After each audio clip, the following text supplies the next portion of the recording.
Bismillahirrahmanirrahim. Assalamualaikum warahmatullahi wabarakatuh.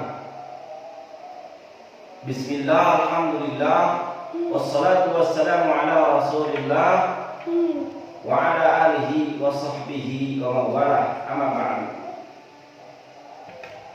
Alhamdulillah wa syukru ala ni'amillah. Segala puji marilah kita panjatkan kepada Allah yang maha mengetahui apa-apa yang terjadi di langit dan di bumi. Alhamdulillah wa syukur ala ni'amillah. Kita bersyukur kepada Allah Subhanahu wa taala bahwa kali ini saya diizinkan untuk mengisi materi pendidikan agama Islam di kelas 9 paket B PKBM Insan Desa. Mudah-mudahan teman-teman para pembelajar berkenan untuk melihat dan juga menyaksikan apa yang insya Allah saya paparkan ke depan. Salawat dan salam semoga senantiasa terlimpah curah kepada junjungan kita Nabi besar Nabi Muhammad Sallallahu Alaihi Wasallam. Baik teman-teman sekalian, para pembelajar yang saya banggakan. Untuk materi kali ini kita akan berbicara satu bab, yaitu bab tentang jujur dan menepati janji. Di sini kita melihat sebuah perumpamaan kantin kejujuran, karena di sini bisa terjadi hal-hal yang jujur dan juga hal-hal ketidakjujuran. Ini hanya metafor saja, perumpamaan saja. Baik, kita akan lanjut kepada slide berikutnya. Apa yang kira-kira teman pikirkan tentang gambar ini? Baik, nanti teman-teman boleh juga nanti pas kita juga ada pembelajaran tatap muka, ini kita bisa dielaborasi lagi bagaimana pendapat teman-teman. Tapi untuk pembelajaran yang bersifat online atau tidak tatap muka, maka akan mengilas saja sedikit-sedikit apa yang saya sampaikan. Ini ada gambar dua orang ya yang sedang bernegosiasi. Tapi karena di sini ada gambar gedung KPK atau Komisi Pemberantasan Korupsi, yang mana di Republik yang kita cintai ini di Indonesia, kalau sudah melihat logo dan atau tulisan KPK, berarti di situ ada apa-apa, berarti di situ ada kesalahan yang terkait dengan kejujuran, tentu pastinya seperti itu.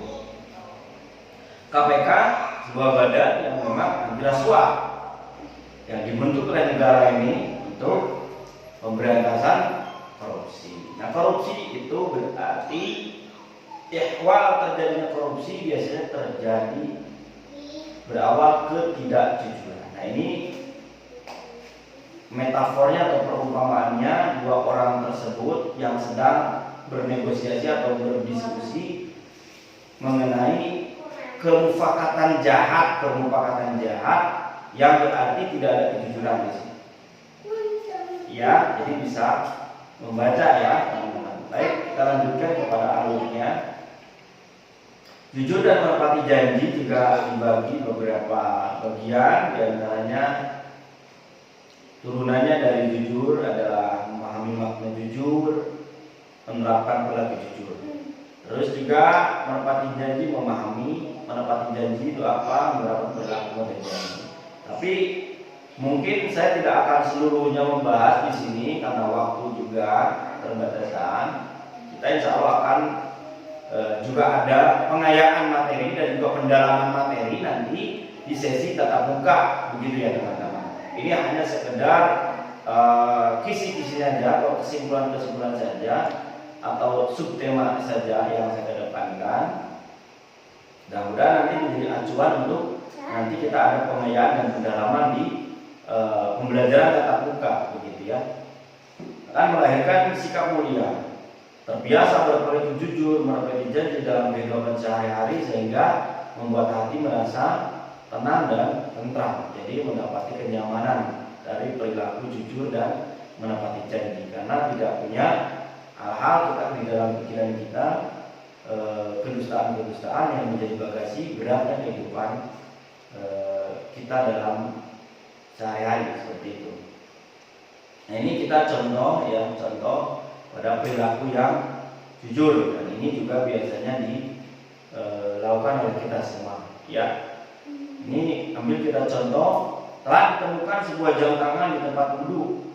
Bagi yang merasa kehilangan segera hubungi takmir masjid. Maka ini ketika teman-teman melihat atau menemukan benda ataupun uang ataupun apa, maka harus disampaikan kepada masyarakat, disampaikan kepada publik begitu ya, dalam forum yang bersifat diumumkan, supaya bila mana tidak ada yang tahu, maka mereka yang merasa kehilangan jadi tahu. Nah, ini juga jadi kewajiban, apalagi dalam bab fikih ya, bab fikih. Jadi ada yang dinamakan dengan temuan, bab temuan ya, bab temuan. Nah, itu wajib kita menginformasikan kepada halayak, teman-teman, dan ini perilaku yang sangat benar gitu ya, jujur. Karena ketika kalau menemukan jam tangan seperti itu gitu ya, terus kita diam-diam aja lah, kalau seperti itu kaitannya dengan dusta atau ketidakjujuran. Akhirnya kita merasa malu nanti kalau bertemu dengan orang ya, barangkali orang itu nanti punya jam gitu ya, punya jam saya ini, pasti kita merasa risih dan kita merasa tidak nyaman di dalam pikiran kita, di dalam psikologi kita juga merasa tidak nyaman. Nah, kalau kita tidak jujur. Baik, slide berikutnya kita ada gambar ya, anak lagi belajar, lagi menimbang, terus ada anak lagi di depan orang tuanya. Nah, ini berperilaku belajar yang jujur, berarti belajar benar-benar tekun ya teman-teman, seperti itu ya, tekun membaca, menulis, dan tidak tulah toleh sebenarnya gitu ya, tulah toleh. Kalau bahasa lainnya mungkin nyontek gitu ya. Ini tidak diperkenankan. Karena kalau pembelajar yang benar, yang jujur itu dia belajar dari apa materi yang disampaikan oleh gurunya maupun dari buku. Lalu dia juga menerapkan ke dalam perilakunya. Nah, terus juga ada gambar yang kedua, itu perimbangan ya, perimbangan ya, katakanlah itu padi teman-teman atau beras gitu ya. Itu juga harus benar-benar berkata jujur, semisal 30 kilo ya disampaikan 30 kilo, dan juga ini ada anak juga harus berkata jujur ya pada orang tuanya. Dia sedang melakukan apa mungkin salah, ya tetap harus jujur. Memahami perilaku jujur adalah berkata benar dan sesuai dengan kenyataan. Jadi jujur secara definisi singkat ya, maknanya itu berkata apa yang sebenarnya terjadi, berkata benar sesuai dengan kenyataan, seperti itu, simpel seperti itu. Ya, bahkan Allah Subhanahu Wa Taala berfirman di dalam Al-Quran surah Al-Ahzab ayat yang ke-70 untuk menguatkan ya bahwa perilaku jujur itu bukan serta-merta ini perintah dari guru ya, perintah dari saya bukan. Bahkan ini perintah Allah langsung gitu.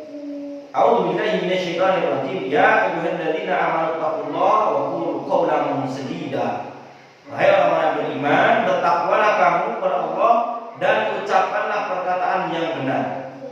Jadi ini perintah takwa dan berkata benar itu adalah perintah Allah Subhanahu Wa Taala. Jika memang ini sudah perintah, maka kita wajib untuk melaksanakannya. Tidak ada lagi tawaran. Ini contoh kecil saja dalam penerapan perilaku jujur. Misal, ya teman-teman, ya digambarkan ini anak-anak kecil menemukan dompet begitu ya, di mana lalu dikembalikan kepada pemiliknya. Itu berperilaku jujur akan mendapatkan kebaikan dan keberkahan, seperti itu. Ini masuk kepada sesi yang terakhir, kita merangkum saja. Ini karena tidak dielaborasi. Insya Allah pada pertemuan tatap muka kita akan mengembangkan lagi ya perilaku jujur dan menepati janji itu. Bahwasanya jujur tadi sudah menjadi sebuah kewajiban bagi kita sebagai manusia, sebagai muslim tentu yang baik, yang dijelaskan di Quran surat Al-Ahzab ayat 70, juga ditambah dengan Quran surah Al-Imran ayat 77, ya. Juga ini menyatakan bahwa tentang melanggar janji, maka Allah akan mengazab. Jadi kejujuran membimbing kepada kebaikan, maka kebaikan membimbing kita atau menghantarkan kita kepada surga, dan sebaliknya, ya, kedustaan akan menghantarkan kita kepada kejahatan, dan kejahatan akan menggiring ke neraka. Nah, untuk bilang dari. Atau mungkin teman-teman, ya, secara singkat saja materi jujur, ya, dan juga berkata yang benar gitu. Dan ini materinya sudah sekian dulu untuk pertemuan kali ini. Insya Allah nanti kita akan bertemu dengan materi-materi lainnya yang insya Allah mudah-mudahan kita di tatap muka juga ada pengayaan materi. Cukup sekian, terima kasih. Wassalamualaikum warahmatullahi wabarakatuh.